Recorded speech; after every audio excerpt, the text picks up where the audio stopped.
వాల్మీకి మహర్షి గురించి స్కంద పురాణంలోని సనత్ కుమారుడు వ్యాస మహర్షికి వివరించాడు. సుమతి కౌశికి అనే బ్రాహ్మణ దంపతుల కుమారుడి పేరు అగ్నిశర్మ.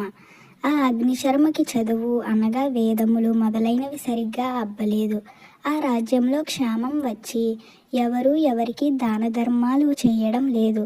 కాబట్టి అగ్నిశర్మ తన భార్య, పిల్లలు, తల్లిదండ్రులతో అరణ్యానికి వెళ్ళి అక్కడ దొరికే కందమూలాలు తినే లాంటివి తెచ్చుకుని బ్రతుకుతున్నాడు. చదువు సరిగ్గా అబ్బనందువలన అక్కడ ఉండే దొంగలతో స్నేహం చేసి దొంగతనాలు చేయడం ప్రారంభించాడు.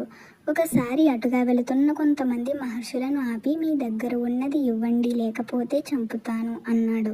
ఆ మహర్షులలో ఉన్న అత్రి మహర్షి, నువ్వు ఈ దొంగతనాలు ఎందుకు చేస్తున్నావు అని అగ్నిశర్మని అడిగాడు.